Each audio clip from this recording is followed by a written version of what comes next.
Bengaluru DC ಮತ್ತು AC ಹಾಗೂ ತಹಶೀಲ್ದಾರ್ಗಳಿಗೆ ಕಂದಾಯ ಸಚಿವರು ಸಖತ್ ಕ್ಲಾಸ್ ಅನ್ನು ತೆಗೆದುಕೊಂಡಿದ್ದಾರೆ. ಸಭೆಯಲ್ಲಿ ಅಧಿಕಾರಿಗಳ ವಿರುದ್ಧ ಅಸಮಾಧಾನ ಹೊರಹಾಕಿದ ಸಚಿವರು ಭೂ ಒತ್ತುವರಿ ತೆರವು ಮಾಡದ ಡಿಸಿ ಮತ್ತು ಎಸಿ ಹಾಗೂ ತಹಶೀಲ್ದಾರ್ಗಳಿಗೆ ತರಾಟೆಗೆ ತೆಗೆದುಕೊಳ್ಳಲಾಗಿದೆ. ಅಕ್ರಮ ಕಟ್ಟಡ ನಿರ್ಮಾಣ ಆಗುತ್ತಿದ್ರು ಏನು ಮಾಡ್ತಾ ಇದ್ದೀರಾ ಅಂತ ಬೈಗುಳ. ಬೆಂಗಳೂರಿನ ಡಿಸಿ ಎಸಿ ಹಾಗೂ ತಹಶೀಲ್ದಾರ್ಗಳಿಗೆ ಕಂದಾಯ ಸಚಿವರ ಸಖತ್ ಕ್ಲಾಸು. ಸಭೆಯಲ್ಲಿ ಅಧಿಕಾರಿಗಳ ವಿರುದ್ಧ ಅಸಮಾಧಾನ ಹೊರಹಾಕಿದ ಸಚಿವರು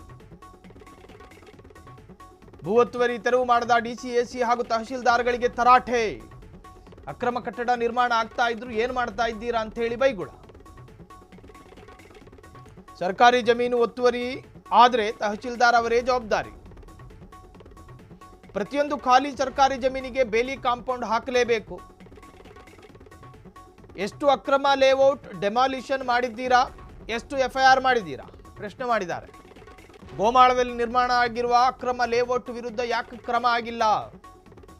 ಅಕ್ರಮ ಲೇಔಟ್ ನಿರ್ಮಿಸಿದ ಎಲ್ಲರ ವಿರುದ್ಧವೂ ಎಫ್ಐಆರ್ ದಾಖಲಿಸಬೇಕಾಗಿತ್ತಲ್ಲ, ಯಾಕೆ ಮಾಡ್ಕೊಂಡಿಲ್ಲ? ಕಾನೂನು ಉಲ್ಲಂಘನೆ ಮಾಡಿ ಲೇಔಟ್ ಮಾಡಿದವರ ಮೇಲೆ ಕರುಣೆ ತೋರುವ ಅಗತ್ಯ ಇಲ್ಲ. ಬೆಂಗಳೂರು ಎಸಿ ತಹಶೀಲ್ದಾರ್ಗಳ ಮೇಲೆ ಗರಂ ಆದ ಸಚಿವ ಬೈರೇಗೌಡರು. ಇಲಾಖೆಯನ್ನು ನಿಭಾಯಿಸೋದು ಅಂದ್ರೆ ಹಿಂಗೆ. ಆಗಿರುವುದು ಸಣ್ಣ ಮಟ್ಟದ ಪ್ರಮಾದನ, ದೊಡ್ಡ ಮಟ್ಟದ ಪ್ರಮಾದನ ಅಲ್ಲ. ನೀವು ಮಾಡಿರೋ ತಪ್ಪು. ನಿಯಮಗಳನ್ನು ಉಲ್ಲಂಘನೆ ಮಾಡಿ ಯಾರೂ ಕೂಡ ಕೆಲಸ ಮಾಡಕೂಡದು. ಸರ್ಕಾರದ ಒಂದು ಭಾಗ ಆಗಿರತಕ್ಕಂತಹ ಸರ್ಕಾರಿ ಅಧಿಕಾರಿಗಳು ಮಾಡೋ ಕೆಲಸನ ನೆಟ್ಟಿಗೆ ಮಾಡಬೇಕು. ಮನೆ ಕಟ್ಟಬೇಕಾದ್ರೆ ಸಿಮೆಂಟ್ ಜಾಸ್ತಿ ಆಯಿತೋ, ಮರಳು ಜಾಸ್ತಿ ಆಯಿತೋ, ಜಲ್ಲಿ ಜಾಸ್ತಿ ಆಯಿತೋ ಅನ್ನೋದು ಪ್ರಶ್ನೆ ಅಲ್ಲ. ಅದರಿಂದ ನಿರ್ಮಾಣ ಆಗುವಂತಹ ಕಟ್ಟಡ ನಾಳೆ ದಿನ ಪ್ರಾಬ್ಲಮ್ಗೆ ಸಿಲುಕಬಹುದು ಅನ್ನೋ ಕಾರಣಕ್ಕೋಸ್ಕರ ಮುಂಚಿತವಾಗಿ ಎಲ್ಲ ತರಹದ ಮುಂಜಾಗ್ರತಾ ಕ್ರಮಗಳನ್ನು ತೆಗೆದುಕೊಳ್ಳಬೇಕು. ಸರ್ಕಾರಿ ಅಧಿಕಾರಿಗಳು ಮಾಡುವಂತಹ ಸಣ್ಣ ಪುಟ್ಟ ಪ್ರಮಾದಗಳಿಂದ, ಅದು ದಾಖಲೆ ಪ್ರಮಾದವಾಗಿರಲಿ ಅಥವಾ ತನ್ನ ಕಾರ್ಯವೈಖರಿಯ ಪ್ರಮಾದನೇ ಆಗಿರಲಿ, ನಾಳೆ ದಿನ ಅದು ನಾಗರಿಕರಿಗೆ ಪೆಟ್ಟಾದೀತು. ಸಮಾಜಕ್ಕೆ ಏನು ಸಂದೇಶ ಕೊಡ್ತಾ ಇದ್ದೀರಿ? ಒಂದು ಸರ್ಕಾರಿ ಗೋಮಾಳ ಅಂದರೆ ಹಸುಗಳಿಗೆ ಮೇವು ಆಗೋದಕ್ಕೆ ಅಥವಾ ಅದಕ್ಕೆ ಮೇವಿಗೆ ಉಪಕಾರ ಆಗೋದಕ್ಕೆ ಜಾಗ, ಅದು ಸರ್ಕಾರಿ ಬಿಟ್ಟುಕೊಡುವಂತಹದ್ದು ಪ್ರತಿ ತಾಲೂಕುಗಳಿಗೆ. ಆ ಜಾಗದಲ್ಲಿ ದನ ಕುರಿಗಳು ಮೇಯ್ಬೇಕೆ ಹೊರತಾಗಿ ಮತ್ತೊಬ್ಬರ ಕಟ್ಟಡಗಳು ನಿರ್ಮಾಣ ಆಗಕೂಡ್ದು. ಕಾನೂನಿನ ನಿಯಮ ಅಲ್ವಾ? ಇನ್ನು ಸರ್ಕಾರಿ ಯಾವುದಾದ್ರೂ ಜಾಗ ಅನ್ಕೊಳ್ಳಿ, ಅದು ಸರ್ಕಾರ ಅದರ ತೀರ್ಮಾನದಂತೆ ಬೇರೆ ಏನಾದರೂ ವಹಿವಾಟಿಗೆ ಬಳಸಿಕೊಳ್ಳುತ್ತೆ, ಅದು ಸರ್ಕಾರಕ್ಕೆ ಬರೋ ಆದಾಯ.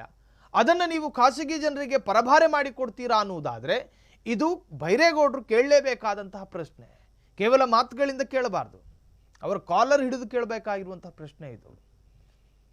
ನೀವು ಅಕ್ರಮವಾಗಿ ಲೇಔಟ್ ನಿರ್ಮಾಣ ಮಾಡೋದಕ್ಕೆ ಅವಕಾಶ ಕೊಡ್ತೀರಿ ಅನ್ನೋದಾದರೆ ನಿಮ್ಮ ಚಿಕ್ಕಪ್ಪನ ಹೆಂಡತಿಯ ತಂಗಿಯ ಮಕ್ಕಳ, ನಿಮ್ಮ ಕುಟುಂಬಸ್ಥರ ಮಕ್ಕಳಾಗಿದ್ದರೆ ಹಂಗೂ ಮಾಡಂಗಿಲ್ಲ. ನೀವು ಸರ್ಕಾರಿ ನೌಕರರಿ, ನೀವು ಮಾಡಬೇಕಾಗಿರೋದು ವ್ಯಾಪ್ತಿಯ ಒಳಗೆ, ಸರ್ಕಾರದ ನಿಯಮದ ವ್ಯಾಪ್ತಿಯ ಒಳಗೆ.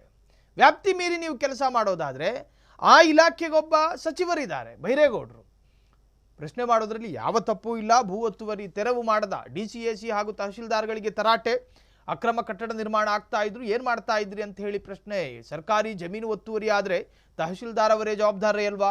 ಪ್ರತಿಯೊಂದು ಖಾಲಿ ಸರ್ಕಾರಿ ಜಮೀನಿಗೆ ಬೇಲಿ ಕಾಂಪೌಂಡ್ ಹಾಕಲೇಬೇಕು.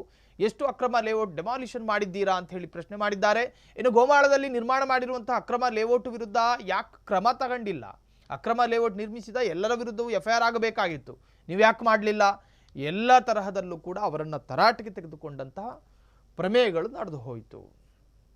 ಕ್ಷಣ ಕ್ಷಣದ ಸುದ್ದಿಗಳಿಗಾಗಿ ಫ್ರೀಡಂ ಟಿವಿ ಸಬ್ಸ್ಕ್ರೈಬ್ ಮಾಡಿ, ಲೈಕ್ ಮಾಡಿ ಹಾಗೂ ಫಾಲೋ ಮಾಡಿ. ಹೊಸ ಸುದ್ದಿಗಳ ನೋಟಿಫಿಕೇಶನ್ಗಾಗಿ ಬೆಲ್ ಐಕಾನ್ ಮೇಲೆ ಕ್ಲಿಕ್ ಮಾಡಿ.